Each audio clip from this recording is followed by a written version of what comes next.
Hi hello dear super കൺമണി സീരിയലിൻ്റെ ഒരു പുതിയ റിവ്യൂയിലേക്ക് എല്ലാ കൂട്ടുകാർക്കും സ്വാഗതം. അങ്ങനെ നമ്മുടെ കൺമണിക്ക് ആകെ ദേഷ്യം വന്ന് ഇരിക്കുകയാണ് കേട്ടോ. മാനസ ഓരോന്ന് കാണിച്ചു കൂട്ടിയത്, അതിന് കൃഷാർ അതിനൊപ്പം തുള്ളിയതിനൊക്കെ കൺമണിക്ക് ആകെ ദേഷ്യം വന്ന് അതും ആലോചിച്ചും കൊണ്ട് ഇങ്ങനെ വീർപ്പ് മുട്ടി നിൽക്കുകയാണ്. ആ സമയത്താണ് കൃഷ് കൺമണിയെ സമാധാനിപ്പിക്കാനായിട്ട് ഫോൺ ചെയ്യുന്നത്. അങ്ങനെ കൺമണി മനഃപൂർവ്വം തന്നെ ആ ഫോൺ അറ്റൻഡ് ചെയ്യാതെ മിണ്ടാതെ നിൽക്കുന്നുണ്ട്. കൃഷാണെന്നുണ്ടെങ്കിൽ വീണ്ടും വീണ്ടും വിളിക്കുന്നുണ്ട്. ഇതെന്താ പുള്ളി ഫോൺ എടുക്കാത്ത, ഇനി തെറ്റിയോ, എന്തെങ്കിലും തെറ്റിദ്ധരിച്ചിട്ടുണ്ടാവുമോ എന്നൊക്കെയുള്ള രീതിയിൽ കൃഷ് ആവർത്തിച്ച് വിളിക്കുന്നുണ്ട്. പക്ഷെ കൺമണി അത് ഫോൺ കട്ട് ചെയ്ത് വിടുന്നുണ്ട്. അങ്ങനെ കൺമണി കൃഷാറിൻ്റെ കാര്യം ആലോചിച്ച് ഇങ്ങനെ സങ്കടപ്പെട്ടിരിക്കുകയാണ് കേട്ടോ. ഈ സമയത്താണെന്നുണ്ടെങ്കിൽ കൃഷ് ഇനി എങ്ങനെ അവളുടെ അടുത്തേക്ക് എത്തുക, അവളെ എങ്ങനെ ഒന്ന് സമാധാനിപ്പിക്കുക എന്നൊക്കെയുള്ള ആശങ്കയിൽ ഇങ്ങനെ ഇരിക്കുന്നുണ്ട്. ആ സമയത്താണ് ആ റൂമിലേക്ക് മാനസ കടന്നു വരുന്നുണ്ട്. കൃഷേ, എന്നാലും നിൻ്റെ മിടുക്ക് ഞാൻ സമ്മതിച്ചു. നീ കൂടെ ഇരുന്നപ്പോൾ എൻ്റെ പനി പമ്പ കടന്നു. വെറുതെ അല്ല, മരുന്നും മന്ത്രമൊന്നും കാര്യമില്ല. ഇഷ്ടപ്പെട്ട ആൾ കൂടെ ഉണ്ടെന്നുണ്ടെങ്കിൽ ഏത് അസുഖവും മാറും എന്നൊക്കെയാണ് പറയുന്നത്. നീ എൻ്റെ കൂടെ ഉണ്ടായിരുന്നപ്പോൾ എൻ്റെ എല്ലാ പനിയും മാറി, എൻ്റെ എല്ലാ ബുദ്ധിമുട്ടും മാറി. ഇതാ എൻ്റെ ശരീരം ഒന്ന് തൊട്ട് നോക്ക്, ഇപ്പോൾ പനിയുണ്ടോ ചൂടുണ്ടോ എന്നൊക്കെ തൊട്ട് നോക്കുമെന്ന് പറയുന്നുണ്ട്. ഏയ് വേണ്ട എന്നൊക്കെ പറഞ്ഞ് കൃഷി കൈ തട്ടി മാറ്റുന്നുണ്ട്. എന്താ കൃഷ്, നിനക്ക് എന്നോട് ഒന്നും തോന്നുന്നില്ല എന്നൊക്കെ ചോദിക്കുന്നുണ്ട്. എന്ത് തോന്നാൻ, എനിക്ക് നിന്നോട് എന്ത് തോന്നാൻ, ഒന്നുമില്ല എന്നൊക്കെ പറയുന്നുണ്ട്. എന്നാലും വിവാഹം കഴിക്കാൻ പോകുന്ന ഒരു പെൺകുട്ടിയല്ലേ, കുറേ ആഗ്രഹങ്ങളൊക്കെ ഉണ്ടാവില്ലേ, ഇവിടെ ആരുമില്ല, ഞാനും നീയും മാത്രമേ ഉള്ളൂ എന്നൊക്കെ പറഞ്ഞ് ഇങ്ങനെ സോപ്പിട്ട് വരുന്നുണ്ട് കേട്ടോ മാനസ. എന്ത് തോന്നുന്നു, നീ എന്താ ഉദ്ദേശിക്കുന്നത് എന്നൊക്കെ പറയുന്നുണ്ട്. എന്താ കൃഷി, ഇതൊക്കെ ഞാൻ പറയണോ, നിനക്ക് അറിയില്ലേ ഒരു പെൺകുട്ടിയെ അടുത്ത് കിട്ടുമ്പോൾ എന്തൊക്കെ ചെയ്യണമെന്ന് എന്നൊക്കെയുള്ള ഇത് പറയുന്നുണ്ട്. ഇത്ര വൃത്തികെട്ടവളാണോ, നിൻ്റെ സൂക്കേട് എന്താണെന്ന് എനിക്ക് മനസ്സിലായി എന്നൊക്കെയുള്ള രീതിയിൽ അവളെ പുച്ഛിക്കുന്നുണ്ട്. കൃഷ്, നീ എന്നെ ഒരു മോശം സ്ത്രീയായിട്ട് കാണരുത്, ഇതൊക്കെ സ്വാഭാവികമായിട്ട് നടക്കുന്നതല്ലേ എന്നൊക്കെ പറഞ്ഞത്, എനിക്ക് അതിനോട് താല്പര്യമില്ല എന്നൊക്കെ പറഞ്ഞ് കൃഷി അവളെ തട്ടി മാറ്റുന്നുണ്ട്. ആ സമയത്ത് മാനസ അവനെ വിടാതെ കെട്ടിപ്പിടിച്ച് ആ ബെഡിലേക്ക് തള്ളിവിട്ട് കൂടെ കിടക്കുകയാണ് കേട്ടോ. കൃഷിന് അങ്ങോട്ട് ദേഷ്യം വന്ന് അവളെ എണീപ്പിച്ച് നിർത്തി ഒന്ന് കാരണം നോക്കി ഒന്ന് പുകയ്ക്കുന്നുണ്ട്. ഒന്ന് പൊട്ടിച്ചതിന് ശേഷം മാനസ അത് അങ്ങനെ ബെഡിലേക്ക് വീടുകയാണ് കേട്ടോ. നിൻ്റെ സൂക്കേടേ അത് എൻ്റെ അടുത്ത് വേണ്ട, ഇതിനൊക്കെ പ്ലാനും പദ്ധതി ഇട്ട് തന്ന ആൻറ്റിയമ്മയ്ക്ക് ഇട്ടിട്ടുള്ള അടിയാണിത് എന്നൊക്കെ പറഞ്ഞ് മുഖം കറുപ്പിച്ച് ദേഷ്യപ്പെട്ട് പോവാണ് കേട്ടോ കൃഷ്. മാനസയാണെന്നുണ്ടെങ്കിൽ ആകെ ഒരു അമളി പറ്റിയ പോലെ ഇങ്ങനെ കരണത്ത് ഇങ്ങനെ കൈവച്ച് ഇങ്ങനെ ദേഷ്യപ്പെട്ട് ഇങ്ങനെ ഇരിക്കുകയാണ് കേട്ടോ. പിന്നീട് നമ്മുടെ കൃഷി നേരെ പോകുന്നത് നമ്മുടെ കൺമണിയുടെ വീട്ടിലേക്കാണ്. അങ്ങനെ വീട്ടുമുറ്റത്ത് കൊണ്ടുപോയി കാർ നിർത്തുന്നുണ്ട്. അവിടെയാണെങ്കിൽ പോലീസും കോൺസ്റ്റബിളൊക്കെ നിൽക്കുന്നുണ്ട്. എടാ ആരാ നീ, എന്താ ഇവിടെ കാര്യം എന്നൊക്കെ ചോദിക്കുന്നത്. അതൊക്കെ ഞാൻ കൺമണിയോട് പറഞ്ഞോളാം എന്നൊക്കെ പറഞ്ഞ് നിൽക്കുകയാണ് കേട്ടോ. ആ സമയത്ത് തന്നെ അമ്മായിമാരും ധനലക്ഷ്മിയൊക്കെ പുറത്തേക്ക് വരുന്നുണ്ട് സൗണ്ട് കേട്ടിട്ട്. എടാ നിനക്കെന്താ ഇവിടെ, ഇതേ ഒരു കല്യാണ വീടാണ് കണ്ടില്ലേ, വരുൺ മോൻ്റെ പ്രൊട്ടക്ഷനാണിത്, നാളെ പോലീസ് പ്രൊട്ടക്ഷനാണ് കല്യാണം, നിനക്ക് ഒരു ചുക്ക് ഇവിടെ ചെയ്യാൻ കഴിയില്ല, ഇപ്പം തന്നെ ഓടിക്കോ, അല്ലെങ്കിൽ ഇതാ മേഡം ഇവനാണ് ആവൻ, ഇവനെ പെട്ടെന്ന് ജയിലിൽ കയറ്റിക്കോ എന്നൊക്കെ പറയുന്നുണ്ട്.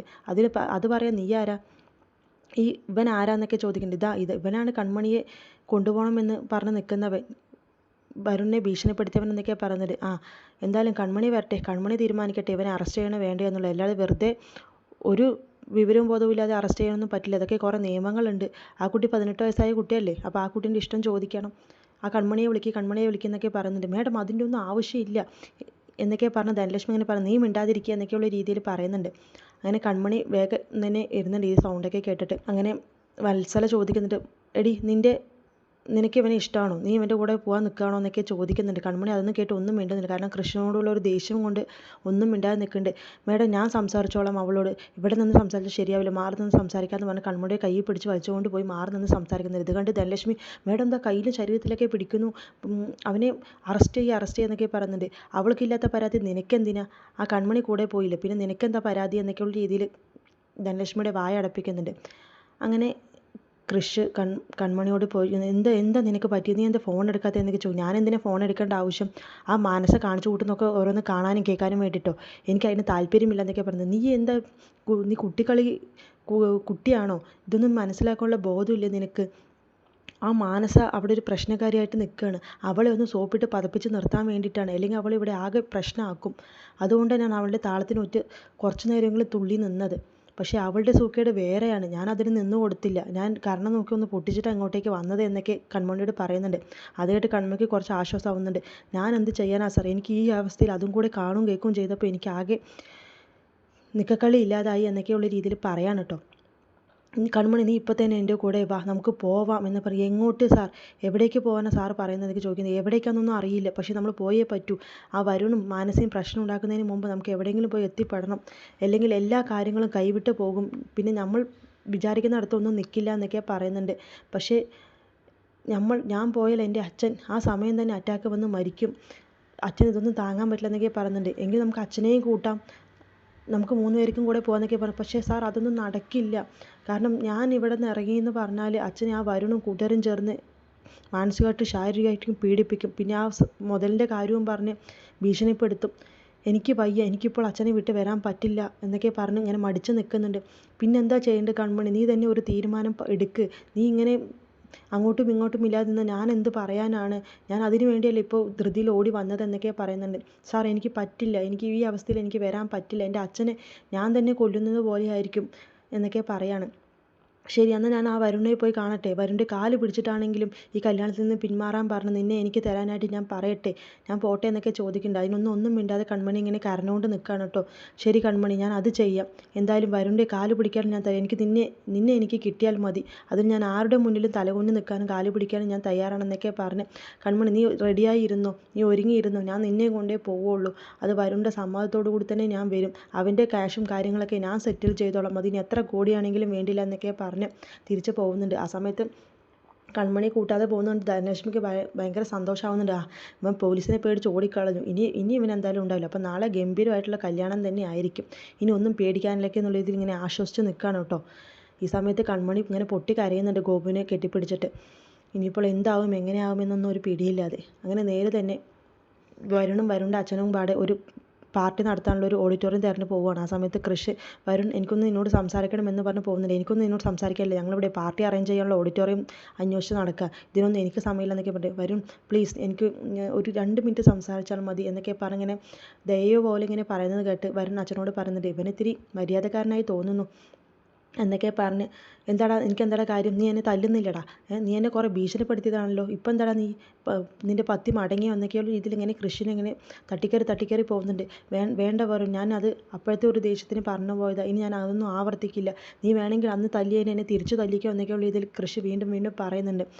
നിന്നെ തല്ലിയല്ല കൊല്ലുക വേണ്ടത് എന്നൊക്കെയുള്ള രീതിയിൽ പറ, അന്ന് നിൻ്റെ കാര്യങ്ങളൊക്കെ ഞാൻ സെറ്റിൽ ചെയ്തു, നീ എന്നെ കൺമണിയെ എനിക്ക് നിൻ്റെ ക്യാഷും കാര്യങ്ങളൊക്കെ ഞാൻ സെറ്റിൽ ചെയ്തോളാം എന്നൊക്കെ പറഞ്ഞ് ഒരു ചെക്ക് വരുണിൻ്റെ അടുത്ത് കൊടുക്കുന്നു. ഇതിൽ എത്ര എമൗണ്ട് വേണമെങ്കിലും എഴുതിയെടുത്തോ എന്നൊക്കെ പറഞ്ഞ് വരുണിൻ്റെ കയ്യിൽ കൊടുക്കുന്നുണ്ട്. വരുണാണെന്നുണ്ടെങ്കിൽ ആ ശരി എന്നൊക്കെ പറഞ്ഞ് ഇങ്ങനെ കയ്യിൽ വാങ്ങി വെക്കുന്നുണ്ട്.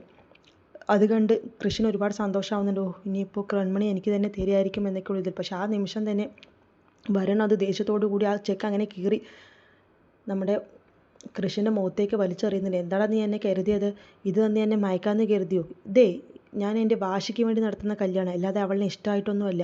നീ എന്നെ തല്ലിയതിനും ദ്രോഹിച്ചതിനും പിന്നെ നീ കൂടെയുണ്ട് എന്നുള്ള രീതിയിൽ അവൾ അഹങ്കരിച്ചതിനും എന്നെ കുറ്റപ്പെടുത്തിയതിനും ഒക്കെ അവൾക്കിട്ട് 2 കൊടുക്കാൻ തന്നെയാണ് എൻ്റെ തീരുമാനം. നാളെ ഒന്ന് താലി കെട്ടി കഴിഞ്ഞോട്ടെ, പിന്നെ അവൾക്ക് അവിടെ പീഡനമായിരിക്കും, എൻ്റെ മാനസികമായിട്ടും ശാരീരികമായിട്ടും ഗാർഹിക പീഡനം എന്നൊക്കെ പറയില്ലേ അത്, അവളെ ഞാൻ കറിവേപ്പില പോലെ തുപ്പും, എൻ്റെ ആവശ്യങ്ങളൊക്കെ കഴിഞ്ഞെന്നൊക്കെ പറയുന്നുണ്ട്. ഇതൊക്കെ കേട്ട് ഇങ്ങനെ ദേഷ്യവും കനപ്പും ചൊടിച്ച് വരുന്നുണ്ട് കേട്ടോ നമ്മുടെ കൃഷിന്.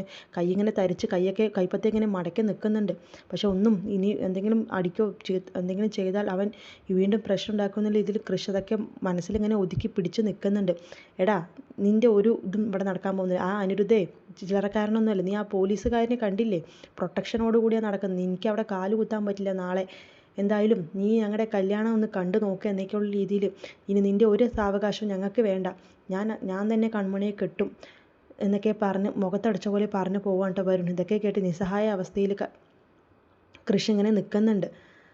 പിന്നീട് കാണിക്കുന്നത് മാനസയും അതുപോലെ തന്നെ ആൻറ്റിയമ്മയും കാണിക്കുന്നുണ്ട്. എന്തായാലും ആൻറ്റിയമ്മ അവൻ എന്നെ തല്ലിയത് നന്നായി, അവനെ എന്തെന്ത് ചെയ്താലും ഞാൻ അവൻ്റെ അതിൽ നിന്ന് ഞാൻ പിന്നോട്ടിക്കില്ല, എനിക്കത് കൂടുതൽ ഊർജ്ജം തരികയേ ചെയ്യുകയുള്ളൂ എന്നൊക്കെ പറഞ്ഞു നിൽക്കണ. അത് നന്നായി മോളെ, നീ ഇനി എന്ത് വന്നാലും പിന്നോട്ടേക്ക് പോകണ്ട, അവനെ നീ സ്വന്തമാക്കണം, വേറെ ഒരുത്തിക്ക് നീ വിട്ടുകൊടുക്കരുത് എന്നൊക്കെ പറയുന്നുണ്ട്. ആ സമയത്ത് തന്നെ കോളിംഗ് ബെല്ല് അടിക്കുന്നത് കേട്ടും ആൻറ്റിയമ്മ പോയി വാതിൽ തുറക്കുന്നുണ്ട്. വരുണും അതുപോലെ തന്നെ വരുണിൻ്റെ അച്ഛനാണ് അങ്ങോട്ടേക്ക് കയറി വരുന്നത്. നീ വരുണല്ലേ എന്ന് മാനസ ചോദിക്കുന്നുണ്ട്. അതെ, എന്നെ മനസ്സിലായോ, ആ നിങ്ങളുടെ എൻഗേജ്മെൻറ്റിന് ഞാൻ വന്നിട്ടുണ്ട്, അതേപോലെ മാനസ മേഡത്തിൻ്റെ എൻഗേജ്മെൻറ്റിന് ഞാനും വന്നിട്ടുണ്ട് എന്നൊക്കെ അങ്ങോട്ടും ഇങ്ങോട്ടും പറയുന്നുണ്ട്. ആ നീയാണല്ലേ വരുൺ എന്നൊക്കെ പറഞ്ഞ് ആൻറ്റിയമ്മയും ചോദിക്കുന്നുണ്ട്. അങ്ങനെ വരുൺ സാഗർ സാറില്ലേ എന്നൊക്കെ ചോദിക്കുന്നുണ്ട്. അവരില്ല, അവർ ജർമ്മനിയിലേക്ക് പോയിക്കാണ്, ആരും ഇല്ല അവിടെ, ഞങ്ങൾ മാത്രമേ ഉള്ളൂ എന്നൊക്കെ പറയുന്നുണ്ട്. നാളെ കൺമണിയുടെയും എൻ്റെ മകൻ വരുണിൻ്റെയും കല്യാണമാണെന്ന് പറഞ്ഞ് നിങ്ങൾ അറിഞ്ഞു കാണില്ലേ എന്നൊക്കെ ചോദിക്കുന്നുണ്ട്. ആ സമയത്ത് ആൻറ്റിയമ്മയും അതുപോലെ തന്നെ മാനസി ഇങ്ങനെ നെട്ടലോട് നിൽക്കുന്നു. കല്യാണമോ ഇവർ തമ്മിലുള്ളതോ എന്നുള്ള രീതിയിൽ ഒരു ആകാംക്ഷയോടുകൂടി നിൽക്കുകയാണ് കേട്ടോ. ഒരു സന്തോഷവും വരുന്നുണ്ട്. കാരണം കൺമണി എങ്ങനെയെങ്കിലും വരുണിൻ്റെ തലയിൽ പോയി പറഞ്ഞ കൃഷ്ണനെ എന്നേക്കുമായിട്ട് മാനസിക്ക് കിട്ടുമെന്നുള്ള രീതിയിൽ ഒരു ആകാംക്ഷയോടുകൂടി തന്നെയാണ് കേട്ടോ കൺമണി, മാനസിയും അതുപോലെ തന്നെ ആൻറ്റിയമ്മയും നിൽക്കുന്നത്.